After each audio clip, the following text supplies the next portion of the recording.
It's Edge Radio Australia, and we are very live indeed.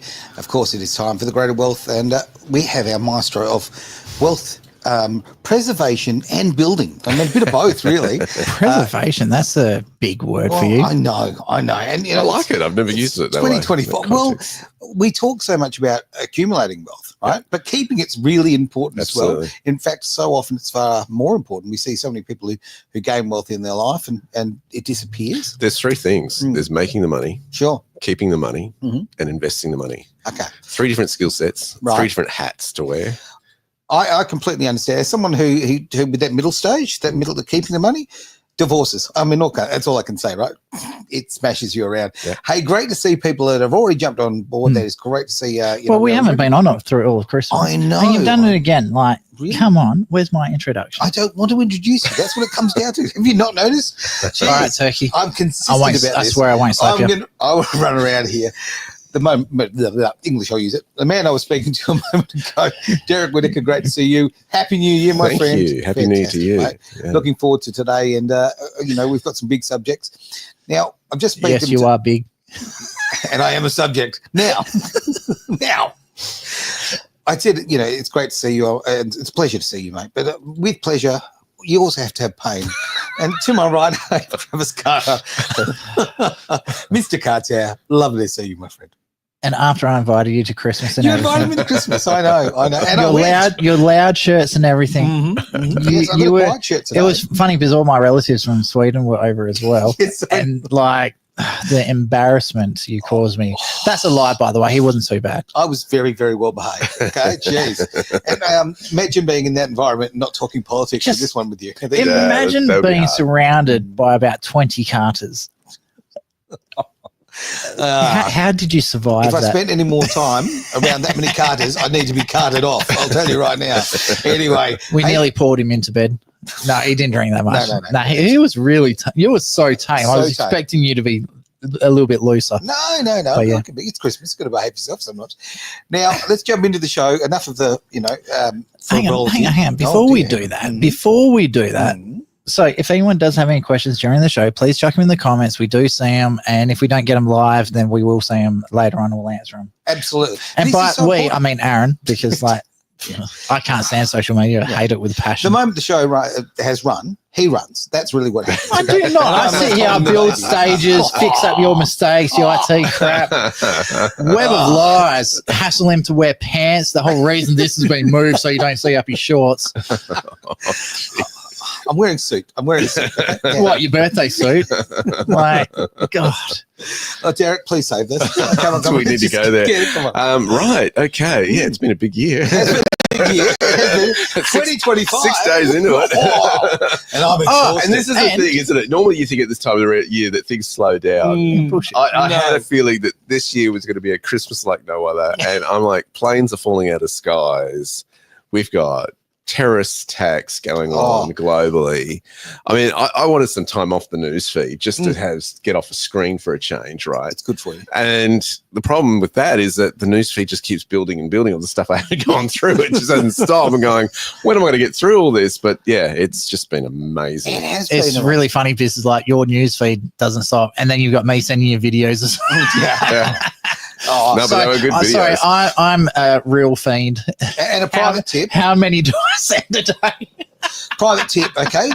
If this man sends you anything on social media, any link, do not open it with people around. Okay? Why not? That's all I have to say. No, I put warnings when they're not safe for people. That's not true. I've been thrown out of places. Actually, some of them are pretty bad. Hey, we're here for the Greater Wealth, which is, of course, the great collision between politics and money, and obviously the social side of things, the spiritual side of things. I've just thought of something. It's really funny because I'm the politics guy, and I just don't take anything seriously. And then we've got Derek, who's the finance guy, who takes everything seriously. It's just a great meshing of like opposites. It's good. Thank God we have Dad. Okay, now, so the old man's about to get into the show. What have we got today? Right. The Aussie dollar's getting weaker.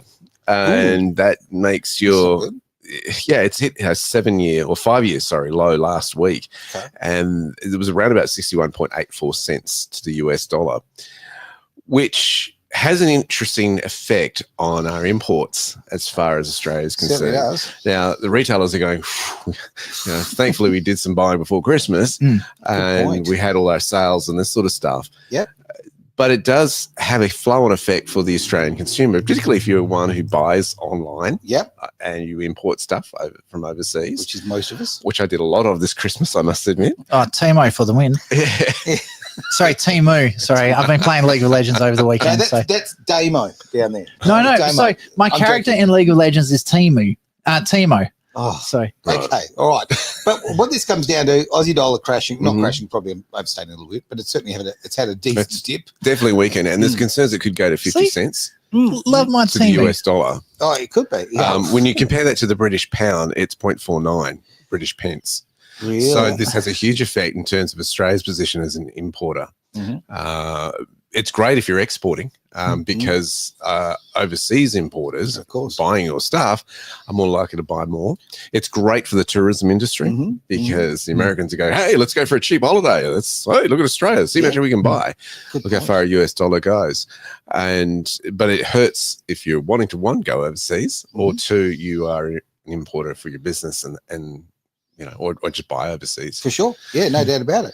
But you've made a very good point about the fact if people have bought or businesses have bought stock beforehand, it gives them a little bit of a buffer effectively because now with prices are rising, when you're importing these things, this is going to have this will slow, I would tend to think, it was going to slow retail sales down. Yeah, I mean, thankfully, oil prices have lowered somewhat since they were about 12 months ago.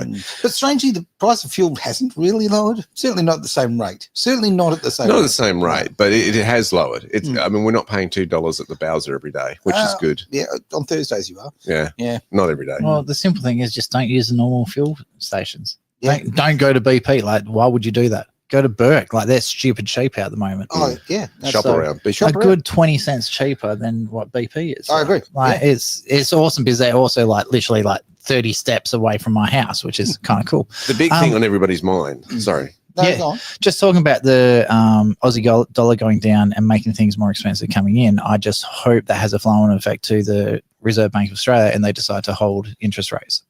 Yeah, we had a little rise before Christmas, didn't we? And the Fed held its ground. Yep. So it dropped. I think the Fed dropped from memory. It's kind of interesting because the International Monetary Fund, there's a few things on the politics side of things where I think it's Labor is talking about dropping the 3% buffer on mortgages.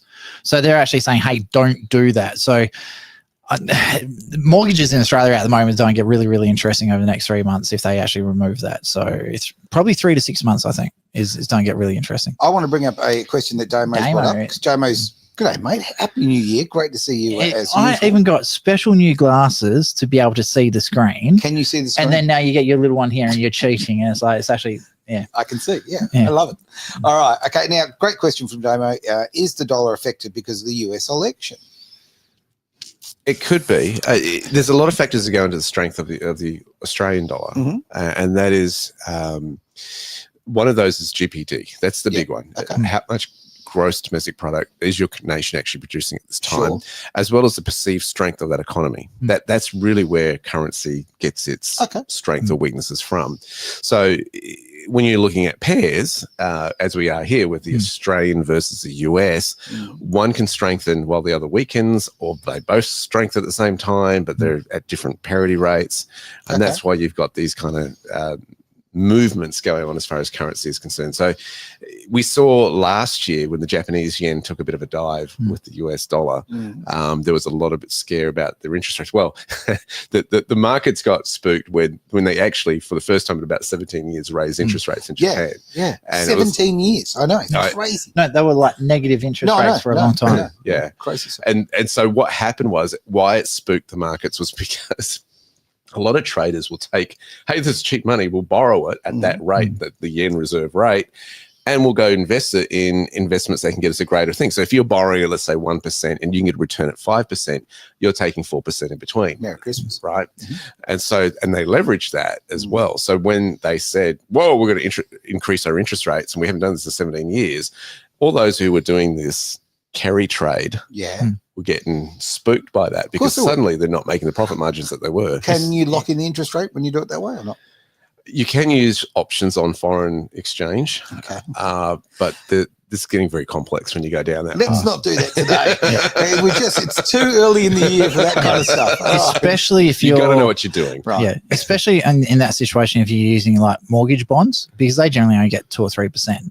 So if you're getting out 1%, and you got to remember when they're doing bonds like this, they're not dealing with $100,000-$200,000. They're dealing with millions and millions and millions of dollars. So 4% on $10 million is still a really, really healthy return. So I can see where mortgage bonds would get spooked by Japan's action. And you got to remember in 2018 between US dollar and the Japanese yen, there was $1.3 trillion traded US dollars a day. Okay. So you have a look at how big of a market the Japanese yen is. It's actually a really important currency around the world. Yeah. So Watch Japan. Well, yeah. Just watch Japan. I've been saying this to my students. Watch Japan. What happens in their economy? Yeah. I mean, just to answer Damo's question, and I'll throw my opinion on this, and it's nowhere as learned as yours, Derek. But okay, obviously the change of relationships between different countries after the win from Trump is going to change the economies. It's going to change the negotiations between things, and therefore, yeah, I would see that as a flow onto the not only that, but you're also getting this whole unique historical experience when you're getting a crypto-friendly president. Yeah. And this is changing the guard at the SEC in the United States, which is our equivalent ASIC, Australian Securities Investment Commission. They've got in America SEC, who have been anti-crypto. Very much so. And so with his policies too about talking about any American company that produces crypto in this country will be tax-free, changes the ballgame completely in terms of our view of, is it currency, is it investment? Sure. Everything's changing. So everyone with crypto now becomes a US citizen? Is that how it's going to have to? It gets better than that. It gets better than that. Sorry. Because in America, the way their tax system works, they also tax you on money you earn outside of America as well. So effectively, if everyone runs to America to do their crypto trading over there, it's not just the crypto income they're taxing, it's all sources of income, property, real estate, shares they might have, and everything else. So just quickly going back to the dollar losing, and you were saying about the change in the relationship, you got to remember, currently we got Kevin 007 as our US ambassador, who's Trump has openly said is a savage and nasty little human. So accurately said. Trump openly has a negative opinion towards Australia in that regard. Hang on. Labor's already starting to look at pulling Rudd back and replacing him. I'd love to see Kim Beazley as the US ambassador again. Beazley does not like Trump. Well, he confessed that in the election when he was here at UWA. I was listening to the broadcast during the election. He is not a Trump fan at all. You don't need to be a Trump supporter to be a diplomat. It does. He said what he said publicly now. A diplomat has to present the opinions of the nation. Correct. I think I don't think it's a good move. This a little fairness here, okay? The reason why Trump made those statements, and I'm taking the American side on this one, is Kevin Rudd said disgraceful things about Trump, right? Not once, not twice, not 100 times. He published comments. Yeah, he went the next and put it in writing. Yeah, absolutely. So no, Kevin Rudd, honestly, like little Mr. Sheen, I wish someone would just shine him away, because he is just. I think someone needs to give him a shiner. Oh, fuck yeah! He's such an embarrassment to this country. Getting back to my point in terms of crypto, Trump's also said that any crypto companies that move to the US can also have it tax-free, which other nations are looking at going, we're going to get a mass exodus now of crypto companies within our nation. How are we going to compete in this situation? And if we bring up the first slide that I've got here. Just before we do that one, just one thing I want to actually also add. Yeah. So the currency is also determined by how much money the Reserve Bank will allow into the international market. So it'd be really interesting to see if there's been an attempt by the Reserve Bank to try and counter this. So their response is going to be interesting. Yeah, monetary supply is huge. Yeah. Back to Damien's question there. It's a really good point. So anyway, so let's go to boom. Here's something that Trump said let's make back it big on the 1st of December 2024. He said, I'll read it for you. The idea that the BRICS countries are trying to move away from the dollar. Okay, let's talk about the BRICS countries, because not everybody knows what the BRICS countries are. Oh, this is really interesting. So the BRICS nations formed in 2009, primarily of Brazil, Russia, India, China. And they basically got together to say, yes, they didn't join until 2011, South Africa. So 2009, these nations formed together to try to work out how could we kind of even the playing field against the US and what they're doing in terms of finance. It was amped up. And then, yes, South Africa joined in 2011, I'm sorry. And then they are starting to question, especially after the sanctions that Russia underwent when they invaded Ukraine. They were locked out of the SWIFT banking system. And so now they're going, whoa, the US dollar is being weaponized against us. That was their response. And there's been a lot of conjecture about forming their own bank, forming their own currency, how they can do that, looking at a cryptocurrency to do that, all this kind of discussion. Sure. To get out of a situation where they're so reliant in doing oil deals with the US dollar. Now, also what happened last year in July was that Saudi Arabia did not renew the petrodollar deal that it had with the United States. There's pros and cons for that. I see a lot of pros. And what they've been playing both sides. Saudi Arabia has joined the BRICS since then, and it's colloquially known as BRICS Plus. But these nations are doing this. Now, Trump has come out and said in terms of these plans to kind of weaken the US dollar. Let's have a look at this comment, and then we'll speak about Peter's comment down the bottom if we could. So the idea Trump, that just finish with Trump there. Yeah, the idea that BRICS countries are trying to move away from the dollar while we stand by and watch is over. We require a commitment from these countries that they will neither create a new BRICS currency nor back any other currency to replace the mighty US dollar, or, look at this, they will face 100% tariffs and should expect to say goodbye to selling into the wonderful US economy. They can go find another sucker. There is no chance that the BRICS will replace the US dollar in international trade, and any country that tries should wave goodbye to America. Now, this is huge because 100% tariff on your product is massive. So let's say that you're buying an iPhone, for instance, that's been made in China. I don't join cults, okay? So no. Get nicked. A computer, whatever, right? An IT monitor. Let's say the IT monitor is $500, right, to manufacture and import, and they throw on a tariff, and now it's $1,000. Yeah. That monitor is less competitive to what perhaps it was before, increasing opportunity for US domestic industry and manufacturing to actually produce one and pay Americans the rates that unions demand for their country, right? So just going on the minimum wages and all that sort of stuff like that you brought up there was an interview, I think it was CNBC with Trump. He was there for a good 90 minutes. And this woman was just relentless trying to get him to say, oh, no, every state should increase their minimum wages. And it's like, no, they will go up. But some states you can, to bring everyone up to the same level, you know, $1 or $2 will be enough. Other states you need $15. So it was really, I loved watching that interview because he knew what he wanted to say. He wouldn't allow the interviewer to dictate how he was going to do it, but he was very, very firm on it. And I the more I watch him, personally, I don't like Trump as a person, but as the United States president, I don't have to like him. I just want to know that he's going to do his job. He's there to do a job, and he's kicking goals. Well, he's all about America and helping Americans rather than benefiting from the position like a lot of other public servants have been perceived. Let's have a word. Good old Peter. Peter's comment here. Rumour has it from my Liberal source, if Liberals win the federal government election very soon, I'm assuming federal there, they want to send ScoMo as Australian ambassador. Well, so he already has the Hawaiian shirts, so he's ready.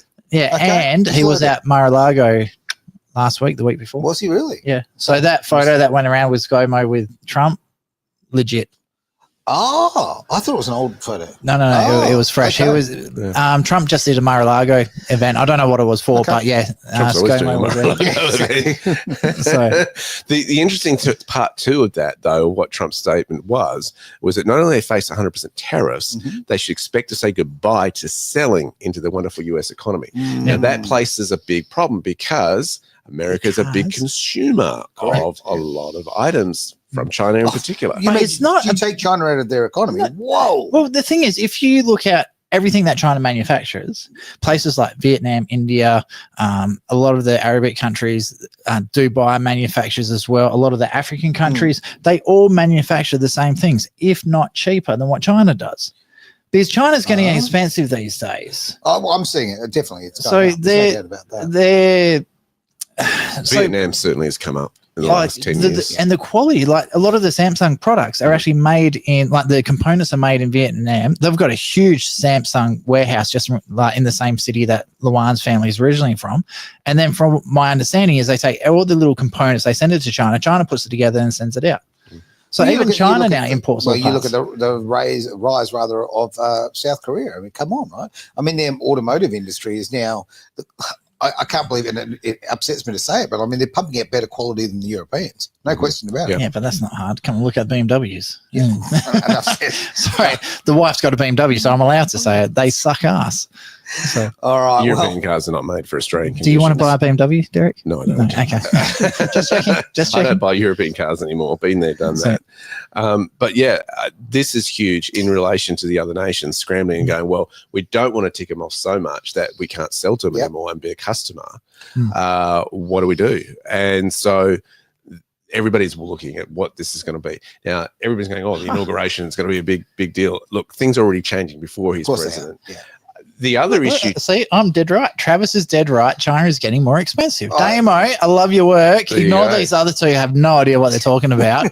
It's all about the Buddy Holly glasses, I tell you. So, what's also interesting is let's get him on a plane. Anyway, sorry. That's all right. So BRICS, we normally think of this as nations that have different ideological views and economic objectives to the United States. Now, within that conglomerate of nations, they've got different objectives as well. I think Russia has a different bent than China does. Definitely. And why it's there. Russia has kind of played the whole, we've been forced to do this. What other option do we have? You put sanctions against us, et cetera, et cetera. I love your Russian accent. Yeah, thank you. But China, I think, is more in terms of, hey, let's bring down the US dollar. We're more competitive. We want it. We're number 2 in terms of economies in the world. We want that number 1 spot. So you've got to look at each nation and how they're playing that. Also, the nations that are jumping on board with the BRICS Plus kind of concept. Then there's 2 other nations. Those are the ones that are borderline to the United States, being Canada and Mexico. Right. And those nations are more friendly to the United States. Why do we talk about borders? Well, why not? Exactly. And this is the whole issue of borders. And so the relationship, let's deal with, what do you want to deal with, Mexico or Canada first? Let's deal with Canada first. Please. Because Canada has been threatened to have, is it a 20% tariff or a 10% tariff? I can't remember which. Mexico thinks 20. Before we jump to that, can we just jump back to BRICS, something that we haven't touched yet? Yeah. Okay. So Russia is also a major importer of furniture goods from China. Right. So I'm not too worried about the BRICS taking over, because there's already cracks appearing in the BRICS as well, because Russia's just put a 55.7% tariff on China. Okay. So there's already internal trade wars going on within BRICS nations as well. Yeah. If now, I personally think Trump's just jumped on this because he's seen the writing on the wall. He's an amazing businessman. He's like, you know what, if you're going to get nailed by Russia, which is one of your biggest allies at the moment, you know what, we're going to sink the boots in at the same time. And we can drop a number 2 down to number 3, number 4, number 5. The best defense is offense. And I think what Trump's doing is an absolutely amazing thing. And I think this is going to be a massive wake up call to a lot of people around the world that America's number 1 export is cash. And that's a really hard thing to counter. Some commentators are concerned that if they do that, in terms of 100% tariffs, that there will be a gap in the market for certain products and items, and they wonder if that's premature. That Trump hasn't come into it's a threat. He's not going to do that. No, I think he will. I think he will. No. And the thing is, I think he's opening up other markets. Well, and I was going to say that. I think there's already other competitors in other markets that will fill the gap. You tell me that so if Ho Chi Minh was still around, you think he wouldn't be in immediate communications with America saying, hey, if China can't make your iPhone chargers, we're there in a second. Yeah, I agree. So it won't take much. To Vietnam, you know why? 3 days. Because capitalism works. That's why. It took them 3 days to turn a mobile phone company factory, like a huge factory, to turn into a face mask producing factory. 3 days. 3 days to turn around, start pumping out things. Okay. Vietnam is like amazing. Like they need something to do it. They'll just throw more people onto it. Yeah, so Vietnam does a lot of the computer manufacturing for South Korea and all that sort of other countries as well. They're already geared up to make most of the stuff that China's not going to make anymore. Okay. I'm certainly not going to sit on the fence on this, but in fact, and yes, I do have connections in Vietnam. If people want to know, you might be slightly biased. Okay, just a little bit. But here's where I'm going. I'm actually, look, I'm very pro, obviously, a free market economy, but at the same time, I've kind of had enough of America for so many years bullying the rest of the world. Okay, we're using the petrodollar, using the US dollar to control, politics and different leaders and all. Just so like England did. Yeah, exactly right. And like Spain before that, and the Dutch before that. I think and there needs to be a turnover of this, and you're absolutely right. I mean, basically, yeah, you're right. It was very much the English until basically Second World War. About 1942 is kind of where the big flip was on that one, right? Okay, it's been America ever since. Now, okay, I think that the world needs to have more competition, and I think BRICS gives that competition. I think what you're dealing with is there's been a regime to destroy America from within.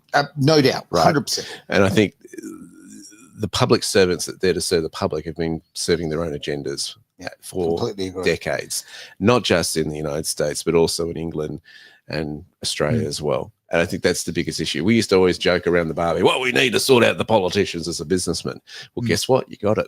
And yet they want to fight that. So and I think that's what we've got to look at here. This is a different era now because we've got a businessman who is taking over. I'm sorry. It's okay. What you didn't see is Aaron was trying to control the laptop, but I've got the mouse. So he was using the touchpad, and every time I'd move it, I'd move it the other direction.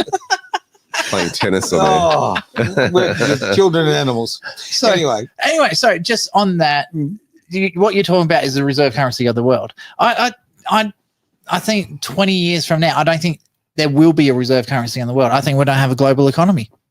The internet has made the world such a small place now. If I need to order something, get it into Australia within a week, I can order something from Russia, chuck it on a plane, send it to Australia. Yeah, it's not costing me money, but I can do that now. Yeah.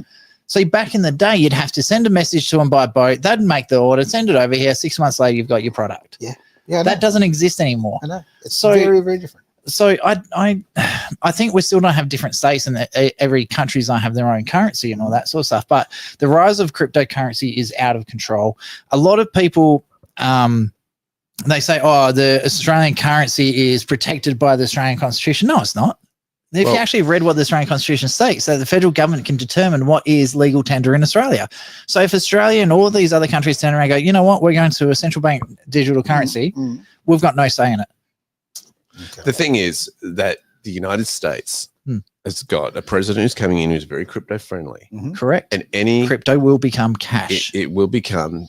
He wants to be dominant in that. He wants America to be the number one nation as far as crypto is concerned. Because he's seen the writing on the wall. There's a massive paradigm shift, and crypto will be what effectively now is our cash, our untracked, unmonitored spending. It depends on which one, like how deep you want to go. There are some that aren't tracked, but there are ways to make it the cryptocurrency safe. So obviously you won't use Bitcoin for that because it is a centralized currency, but there are ways you can do it on different crypto markets, different crypto wallets. There are ways to do it. So Derek at blueskyfactory.com.au, BLU skyfactory.com.au does a great course. Luan's done it, and we've made a killing on that actually, just quietly. Luan's told me I'm not allowed. He just tells the world. I'm not. Well done. Well, I want to brag about it, but Luan says we're not allowed to tell people. But I can say it was a 6 times return in about 4 months. Okay, I'm glad you kept that quiet. Now, great comments coming through again, guys. Really appreciate that. The comment has come up from Damo as well, and I thank Christian for a fantastic comment. I really appreciate that, mate. And look, it's just all over the place actually. But Trump is interviewing so much better. I agree with him. He needs to look after the USA. 100% agree. That's his job. That's what he was employed to do, to look after the USA, put them number one. As I said before, that is the entire mandate of what he's actually been, put into power for. Mandate, hey? I know. I just had to do it. I just felt it. All right, Bill. I felt it. What can I say? But at the same time, you need to be a responsible citizen of the world. Right? Oh, sorry. I thought you were about to say responsible adult. Why start now? All right. Now, a great comment there as well. More coming through. Can you bring that one up from Peter, please, mate? From Porter. From Porter? All right. Okay. What are your thoughts about Solana? Oh, which is a cryptocurrency. Oh, I thought you were talking about salami. It's like, yeah, it tastes great. So just so people know out there, do not ever take crypto advice from me. I know it's important. I know you got to have it. I know the basics of it, but talk to Derek if you want like good information, or Orange Brick Road. Absolutely, Orange Brick sorry, Road. mental honestly, blank then mental- because Brandon Orange Brick Road, it does the education like no one. It's just absolutely amazing, and we're so lucky to have such a team here. And I love the fact that we can cross over so well. Right? We've got and it would be the crypto amazing. side of things, It'd be amazing if you type their website. Oh, I've got the. Sorry, hang on. I'll do it. We'll put the link in there for you. But look, education is where it's at, okay? And we do absolutely thank you for being here. And Blue Sky Factory is such an important thing. I've been lucky enough to do one of your courses, not as far as him. And I think we've done 3 of them now. I've done 3. 4. No, because we got the free one as well that you did. Oh, you too. Just in your own time. How you doing, Derek? Oh, Wow. but okay. What's Brendan's email address? Is it OBR? What's that? His website. .com. Well, it'll actually just go to the Edge Radio Australia page, which you're on right now, and actually the link will come up, and you just click on it, and away you go. It's called technology, mate. It's amazing stuff. All right, now I totally butchered that spelling. He really did. Derek, would you like to just draw us back a little bit, mate? That'd be great. Okay, so Damon's question, Solana. Look, there's a lot of people. The funny thing about cryptocurrencies is you get your fan bases. You do, and people love that. Even meme coins that people don't. I haven't looked in Solana a lot. Okay, I think it's a big cap company. It's become that, gone from mid cap to big cap. And please explain that to people who don't know what you're referring to. Capitalization. So how much investment has actually gone into that versus the price? It's measured. It's a mathematical measurement on the price of the asset versus the availability of the asset in terms of how much Solana there is in the world. Yeah.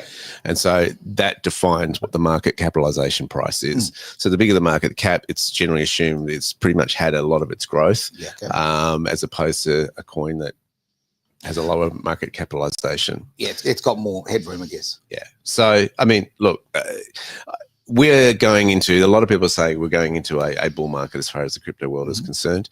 I think it's very important to understand what different coins do. I think a lot of them are going to be wiped out in the next 5 to 10 years as regulation comes in more and more. So you've got to have a strategy in relation to how you're going to play that out. 100%. So, I mean, look, when we're talking about crypto, and it's obviously our opinions here, there's no financial advice here, but certainly my opinion is, the toothpaste is out of the tube. There is so much there that can be achieved, but okay, not all cryptos are created equal, right? You can't expect thousands, of course. And if you went into the stock market, you're not going to get 2 stocks which are completely different will have very different performances. Same thing with crypto. So what I do, I can speak for what I do, is I invest in different cryptos to expect a different outcome. And I play that strategically to move towards a bigger, greater goal. And that's where strategy is incredibly important. And that's how, what I teach in terms of trading the stock market is defining this is a little nugget that'll change a lot of people. A lot of people look at the stock market and go, I've got a stock tip from so-and-so and looked into it. I met the CEO. And every time they say that I've met the CEO, I go, they've fallen in love with that share. Yeah. What I teach is look at the objectives of what a trader wants. There's 3 objectives. They either are looking to go for growth and invest in the long term. They are looking to hedge what they've got, or they are wanting to leverage. And that's getting into different derivative products that can do that. So what I say in terms of different stocks is the trader has to define what they want. Once they define what they want, they define what strategy will fit that objective. And then from there, they'll define which stock they'll invest in or trade to get that objective. It's a whole different kind of perspective from the person who is an investor who throws money into the market for the long-term growth. A trader mindset is very different. So this is what I mean by being strategic is recognizing what does that particular asset do? How does it behave? What is it that I want as either an investor or a trader out of this? That's the important thing. You're defining the difference, right? Absolutely. The investor and a trader are 2 very different mindsets. Exactly. So my approach to crypto is different from what I would do in the stock market, right? Yeah. I do a lot of it out of emergency preparedness after my bank accounts were frozen last year, in 2023. So, yeah. So it's really funny that you say that, because on the political side of things, you've got to have family goals, what you want to achieve as a family, whether that's in real estate, work, tax minimization, all that sort of stuff. You've got to understand the system that you're actually in. Of course. So, and if you don't like that system, you've got to find a way to be able to get out of it. So what Derek is saying there is when you decide what you want to do with your stock, with the investment side of things, you need to understand the system that is the area that you're playing in. And if you don't understand it, don't do it, because the risk to lose all your money is too great. Property is no different, So, right? yeah. The objective of a residential property is very different from a commercial property. Spot on. And you've got to know what that is. And then you've got rural property over suburban property. Then you've got units over houses, strata versus normal, free tile. Education. That's really what it comes down to. And even different states have different regulations around what you can and can't do with property. So, for example, as of September last year, you've got to register your property if you want to have Airbnb, which that's something that caught us on the hoop, because we've just completed a granny flat. We'll don't put that up as Airbnb. No, can't do it. So we had to go find a long-term tenant for it instead. So we lost 40% return, potentially 40% returns Airbnb versus a long-term rental. It's not like the government's changed the rules just on without telling anyone. Love the Labor government. Property, the risk is, if it's under a mortgage, that's huge. You started out this project, it takes 1 or 2 years to complete. Government changes legislation, so you've got to. It's managing risk as well, which is really incredible. So I hope that answers Damien's question. Well, sorry, one last thing, last one, just quickly as well, just going on to the property side of things. So with us, because we do own a bit of property, we've sold some of it off now. So our insurances not the premiums that just come in, the premiums before went up across the board 47% in WA. The one that we've just got now, we've increased our excess from $1,000 to $3,000. It's gone up 38%. Even with that sort of changes. I love Australia. I love Australia. On top of that, it gets worse because we have added the granny flat, and because the property market across the board in Australia has gone through the roof. Your rates are in WA determined by how much you can get as a rental value. In 2 years, our estimated rental value for our family home has doubled. So now our rates have also doubled on top of that. So I'm not talking mortgages here either, just to have a house. This not including maintenance, repairs, watering the garden, and all that sort of stuff. This is just the house is over $10,000 a year for us now. $200 a week. Just a pure added crap. Right. Okay. There's nicer ways of saying it, but that's a pretty accurate way. So this is why I'm saying it's really, really important that people have to understand the situation they're in. And if the government doesn't understand why people are struggling at the moment, even homeowners, this is why. And this is why I strongly believe that our residential markets, the mortgage industry and all that sort of stuff is going to get absolutely decimated in the next 3 to 5 years. But the control too, the unbelievable people just walk away. They won't do it. I'm looking into new areas too of opportunities in terms of lending and all that sort of stuff. Everything's about to change. And you've just used a great word and great point again, okay? This is not doom and gloom. This is opportunity, right? There's a lot of doom and gloom. Huge opportunity. But you need to shift, right? And you've got to have the courage to say, right, I don't understand enough of this. I need to learn more. Get yourself educated. Talk to professionals in the field. You can't be an expert on everything. So find people like Derek, like Brandon, who do know all the different aspects of it. I do and learn education from myself. them. I'm doing an education. This weekend, I was improving my education by doing it, and I've invested in an education course in an area that I need help with. I was improving my education on learning how long can I stay in a spa. The answer is 6.5 hours. Wrinkles have wrinkles. Hey, I actually want to make a comment because I actually noticed Peter's actually put a comment there about he knows a good insurance broker. So do I. Peter, we need the link to your website. Absolutely. If you can put that up, mate, we would really appreciate that, because again, another way of making money is saving money. All right. And look, when you use someone like Prime will actually go and look at your individual needs for your insurance, okay? And they will get you the best rate. And they actually answer the phone. It's the phone. That's a big point. I'm sorry, as someone who needs like quotes pretty quick when things come up, like Pete was awesome. So anyway, Damo, do we need more data centers on Australia? I'm assuming he's meaning like in Australia. Just curious.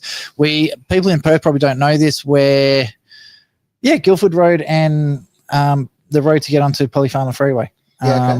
There's a big, massive data center there now. They're big X, whatever it is. I don't know, the red and black building. It's a sexy building, but that is a legit data center.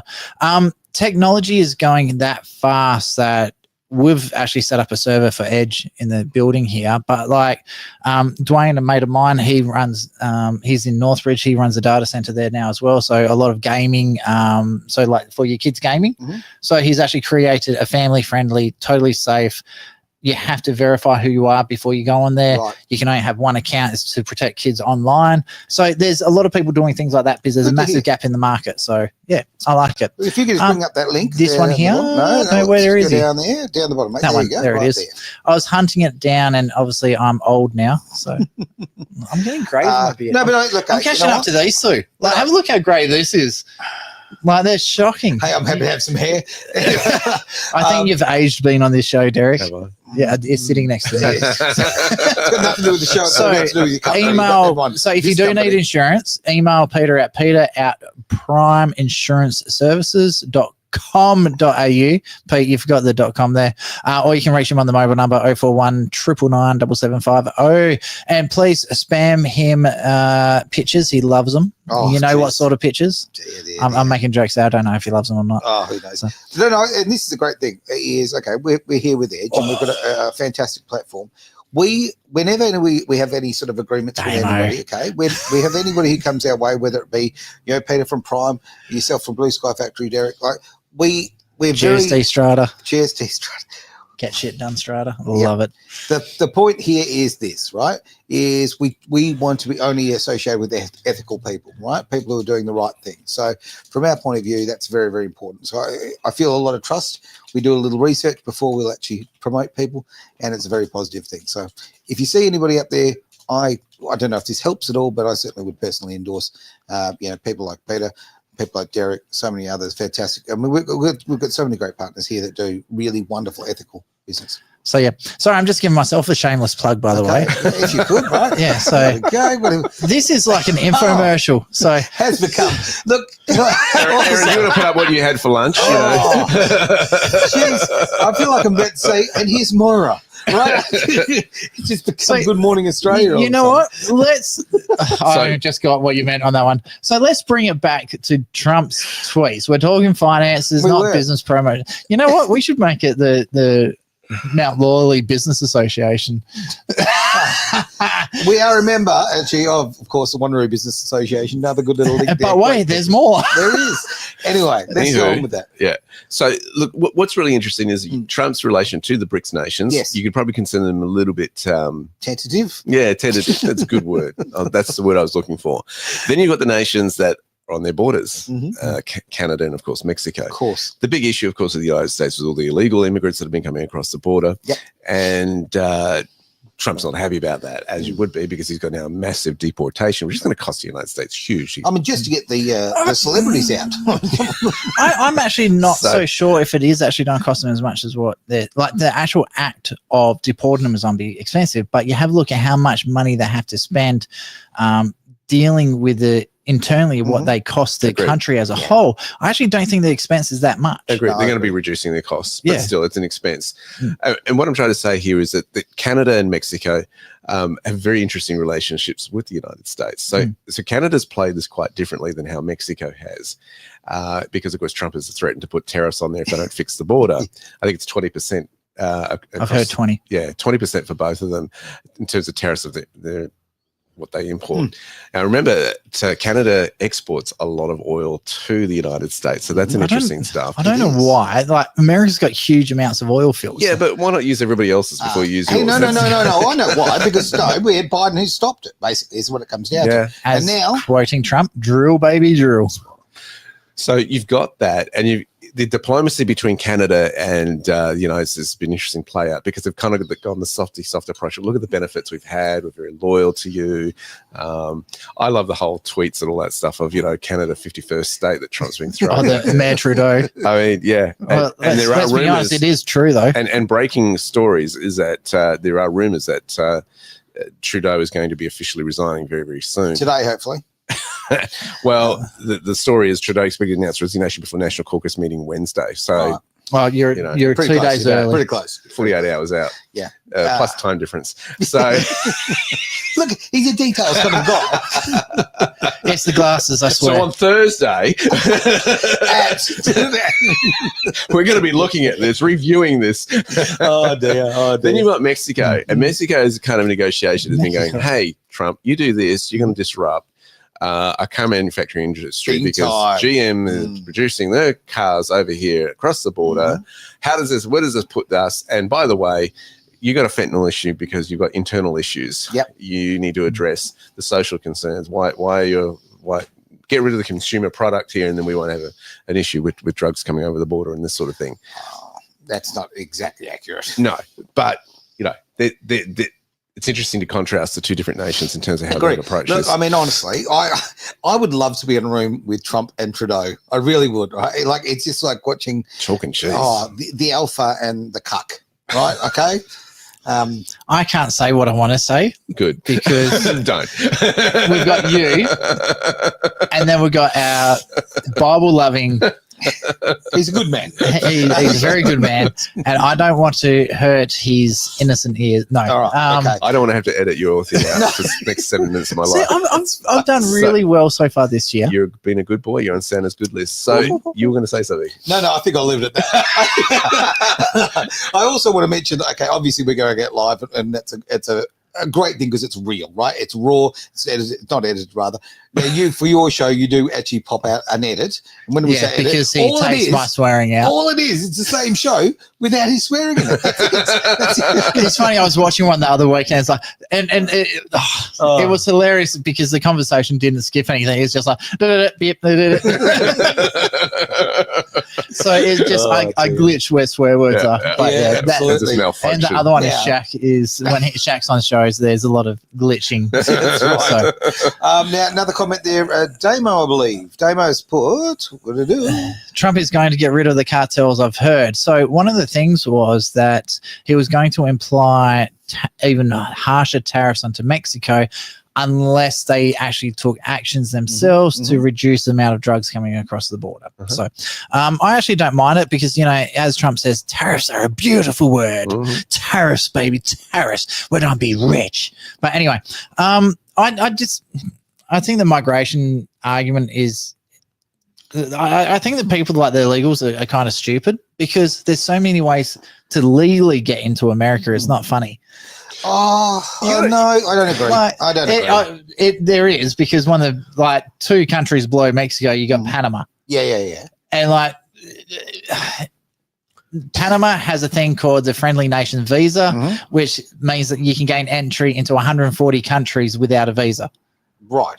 But if you want to become a citizen, okay, you're going to... Why? Well, people do. If you're a PR of America, you still get all the benefits. You don't have to be an American citizen to get all the benefits. Okay. And then when you get part of the Friendly Nation visa things, you can just go straight into America and jump on the benefits anyway, legally.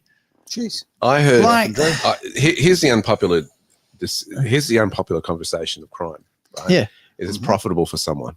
It is. Now, if you pulled drugs completely out of the Australian market or economy, for a better word, our economy would suck after that. There would be a lot of money going out of it, and this is the problem, though. It's at someone else's cost. The mum or dad who lose their child to an overdose.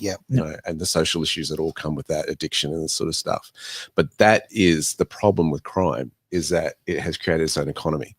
So in the American situation, listen, there is money going across it. Somebody's profiting somewhere from migrants going into the US, but it's at the US cost. And so I question about that. I think it might be, I think there's a lot of politicians in America who are facilitating this in Mexico. And I think they're, through the back channels, they're making an insane amount of money. From the information that I've heard too, you make a very good point. I believe that there are public servants in the United States who are profiting from their enemies, which is treason, really. Yeah, of course. And done. Well, in the Freedom Fridays one, so you guys get to watch this on Friday. I actually brought up the people who Biden had pardoned, and you have a look at the crimes that they've been convicted of and what he's pardoned, and you think, how the hell are they still alive? Yeah. So I genuinely believe, I think the big money earners from the illegal immigrants into America are actually certain people in American Congress, public servants. Just think about how much money bounty hunters are making hunting down these illegal immigrants that actually make crimes and things like that. I was fascinated to watch one local politician's net worth increase by 20% over the COVID years. Just 20? Yeah, that we could see or measure. Well, our own... But come on, you were talking, Derek, here. How easy is it to legally hide money? So that's another show. But first, what? I watch Mark McGowan's net worth, right? again, what you can legally see. What you can legally see from the time where he took power to when he left, okay, it went up 13 times. We're not talking about percent. It's gone up 13 times. His net worth. Percentage is 1,300%. Correct. So it's a good return. I'm trying to get crypto. That's better than crypto. It is. It's crazy. So 13x, man. That's what it is. To the moon. So in Mark McGowan's case, to Moomba and back. So for people who aren't Australians, you probably don't get that. There's a mine site here. McGowan's now a consultant for, I think it's FMG. So he goes to Moomba quite a lot to consult and gets paid a truckload of money. Talking on a Trump load of money. Trump is going to get rid of. I've already done that one. Sorry, I thought it was a new quote. It's a great point though, as far as what Tomo was saying about the cartels. Though, I mean, if he can squash, he's not obviously going to be able to cure the drug problem in the US. But I tell you right now, he's just going to reduce it a bit. If he could reduce it, exactly right. So just going on the money side of things, I kind of like, and I think it was Arnold Schwarzenegger in California, by decriminalizing marijuana, it meant the American government got the tax revenue from the drug industry. Still a lot of social problems, and a lot of people call marijuana a gateway drug. I personally think it does less damage than what alcohol does. Okay. So it's highly addictive, and this is so is alcohol, so is cigarettes, so is codeine. Well, my point is, we're not meant to be addicted to anything. Yeah, we're True not freedom meant is to. no addiction. Yeah, true freedom is no addiction, right? No, that's a good point. Yeah. 10 points to that. You can tell who the Slapper is, but anyway. But it's one of those things. I think of the two, like, you got to have a look at it. Alcohol next to marijuana, alcohol is way worse, but yet marijuana is the one that's illegal. So if you have a look at an antidepressant, MDMA, which is the active ingredient in ecstasy, is absolutely a phenomenal antidepressant with very, very limited side effects. Okay, but yeah, it's illegal in Australia. They're starting to prescribe to people, because I've got someone in my life who needs a little bit of help in that department. So that's what I'm saying. Like, there's all these. The problem, I think, with a lot of problems is, especially with ecstasy, it's not the MDMA that's the bad part about it. It's what they cut it with. Like, I'm hearing glass powder, rat poison. There's all these other, like, extremely bad chemicals. But the problem we have is, if it's legalized, then we're more accepting of the addiction. If it's illegal, that's Australia. We're accepting of drugs anyway. Well, I didn't want to. I just laughed, right? Okay, and there's a reason, not because of his comment about drugs, but the comment has come up from Damo about just read it. There we go. OnlyFans addictive. I don't know. I'm leaving that alone. Never been on it, thankfully. We do now have a spare camera in the studio, so I think it might be time to get our OnlyFans account back out and looking at our feet. So yes, OnlyFans was the only streaming service that would allow us to embed the streaming code. When we first started, we were looking for the cheapest way to get on air, and that, I hate to say, it was actually the cheapest way to do it. Yeah. So yeah, no, we never actually used it, but anyway, it's still funny. It's been a running joke for a long time. Like that and Frank. Yeah, sure. So all right. Well, look, we have hit the end of the show, gentlemen. Do you have any departing sort of? No, we have one more image. We got to do we? ticker thingy. We never did. Well, let's do that. So we go to I gate crashed the show, and I noticed that Derek's checking his watch. So we do have this gem. So from Trump, no one can answer why we subsidize Canada to the tune of over 100 million a year. 100 million? Yeah, 100 million a year. Makes no sense. Many Canadians want Canada to become the 51st state. They would save massively on taxes and military protection. I think it's a great idea, 51st state. So a couple of things there. He's talking about saving on taxes. He reckons that Canadians would save 60% on their tax by becoming a part of America, and $100 million a year. Is that 100 million? It is 100 million. No, it's 100 billion. No, 100 million. Yep. Okay. Well, you're the finance guy. How many zeros are there? It's 100 million. 100 million. Okay. Don't we give? You need 9 zeros to become a billion. Okay. So, well, we got 3 zeros. No. So, don't we, Australia, give out more money in foreign aid than that? I don't know. I don't know the stats of Australia's we would just Iran alone would be 20. I think it's $22 million in foreign aid just to Iran alone. Trump is stirring the pot, right? Of course he is. It's great fun. He's saying, 51st state, Canada. He's saying this about, hey, 52nd we state, need Greenland. to have Greenland, right? Yeah. That would increase our security in the region. And I want the Panama Canal. Now, which one does he really want? Maybe Panama Canal. I think so. I think so. But I'll tell you right now, I'm thinking of selling this lovely little bit of land. It's got a bridge, looks like a coat hanger on it, all that sort of thing. You know? Trump, if you're interested. He is a real estate guy. He is exactly right. Trump Towers in every state will be away. Look at that. All right. With that little bombshell, you happy with that little statement there, mate? You're good with that? Yeah, I'm good. Good. Let's end the show. Thank you very much for being part of the Greater Wealth here on Edge Radio Australia. I better hang up because I didn't do that.